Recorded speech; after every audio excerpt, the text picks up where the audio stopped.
চলছে চলবে আমাদের দাবি এখান থেকে জল নিষ্কাশনের ব্যবস্থা করতে হবে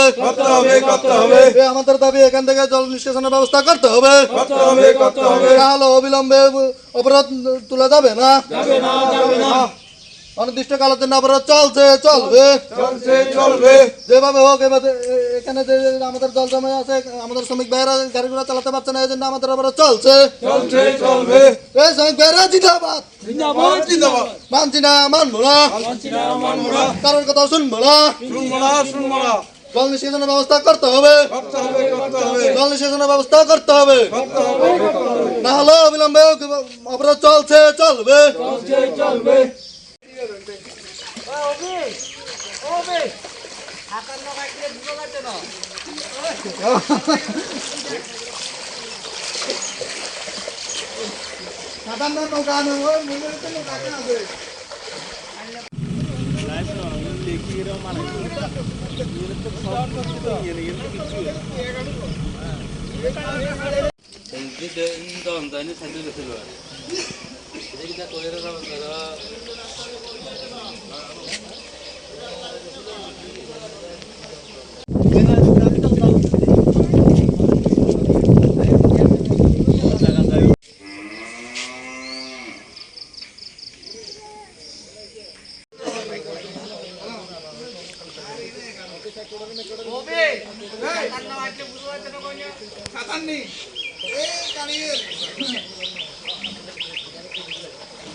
দশ 15 দিন মতো বর্ষা যখন ঘনবর্ষা চলতেছে তখন থেকে এখানে জল দেন না থাকে একটু বৃষ্টি হলে জল দেন না থাকে একটু বৃষ্টি হলে জল দেন না থাকে তো আমাদের কালকে 3-4টা গাড়ি এখানে বাধ্য হয়ে গেছে জল দিয়ে যাওয়ার সময় তারপরে এটি রাত্র 9টা 10টা 11টা বাজে ঠিকঠাক করে যেতে এখানে তো এই সমস্যাটা সমাধানের জন্য আমরা আজকের রাস্তা অবরোধ করছে সবাই মিলে সব শ্রমিকরা মিলে এখন দেখা যাক না পরবর্তী সময় তো আপনারা এই বিষয় নিয়ে কারোরে জানাইছেননি? এই বিষয়টা আমরা আগেও জানানো হয়েছে কারণ এটা তো সবাই দেখতেছে এখানে যে রাস্তা মানে রাস্তার মধ্যে যে জল জমা থাকে এই রাস্তার মধ্যে প্রায় 2-3 জায়গাতে জল জমে সব থেকে বেশি জমা হয়েছে এখানে তো এটা নিয়ে কারো কোনোদিন মানে অফিসেও জানানো হয়েছে তারা কোনো ইয়ে নেয় না তো এরপরে এটার পরিবর্তে এখন আমরা এই সিদ্ধান্তটা নিচে আর কি বলা হয়। তো এখন আপনারা কি চাইতেছেন? এটা একটা জল যেহেতু পাস হয়ে জায়গা এখান থেকে এরকম একটা নিষ্কাশনের ব্যবস্থা করে জানানো লাগে মানে মূলত এটা কোন জায়গা? এটা কুশারঘাট। এটা মানে রাস্তাটা কোন জায়গা থেকে শুরু হয়ে কোন জায়গাতে মানে শেষ হয়? বাইকরত থেকে মুরপুর যায় শেষ হচ্ছে আর কি। এটা কি কয় যে আমাদের প্রধান মেম্বার হইতে লইয়া সবাই এরিয়াতে আছে কারোর কোনো উদ্যোগ আমরা দেখতে পাচ্ছি না তো ওই কারণে আমরা স্ট্যান্ডার্ড শ্রমিক ভাইয়েরা গাড়ি ঘোড়া চালাতে অসুবিধা হচ্ছে তো সবাই মিলে আজকে এখানে আমরা একত্রিত হয়েছি বাইকরত থেকে মুরপুর যে রোডটা তার মাঝে কুশারঘাট এরিয়া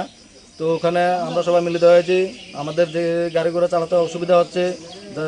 হসপিটালে যেতে অসুবিধা হচ্ছে রুগীকে নিয়ে তারপরে স্কুলে যেতে পোলাপানের অসুবিধা হচ্ছে কালকে 3-4টা 5টা গাড়ি এখানে বদ্ধ হয়েছে তারা 11টা 12টা বেজেছে যেতে ঠিকঠাক সারাই করেন যেতে তো আমাদের দাবি এখান থেকে যে এখানে যে জল জমে ওটা নিষ্কাশনের ব্যবস্থা করার জন্য তো ওটা যদি ব্যবস্থা না করে তাহলে আমাদের অবরোধ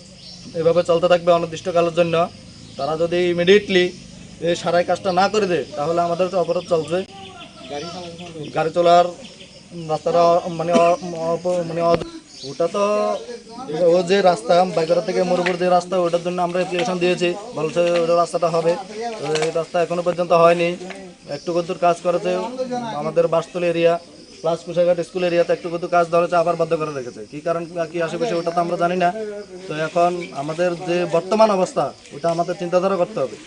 কাজ ধরছে এখন কী জন্য বলতে এটা তো আমরা জানি না প্রধানের বাড়ি তো প্রধানের বাড়ির সামনে তো এটা রাস্তা প্রধান মেম্বারের বাড়ির সামনে এই অবস্থা প্রধান মেম্বারের চোখে দেখে না প্রধান মেম্বার যদি চোখে দেখতো তাহলে এটা তো নিষ্কাশন করতো। আমাদের প্রধানের নাম উপপ্রধান, প্রধান না, যিনি উপপ্রধান তার নাম হচ্ছে ইন্দ্রজিৎ দেবনাথ। তো তাইনে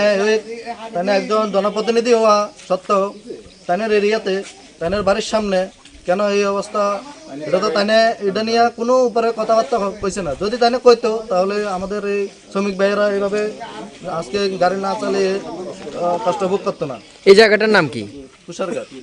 এই জায়গাটা মানে কোন জায়গা থেকে কোন জায়গা অবধি এই রাস্তাটা? এটা বাইকার থেকে মুরপুর। তো এখন আপনারা কি চাইতেছেন?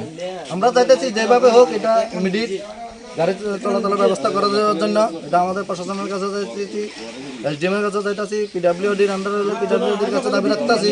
যেভাবে হোক ইমিডিয়েট যাতে এটা জলদা যাওয়ার নিষ্কাশনের ব্যবস্থা করে দেয়।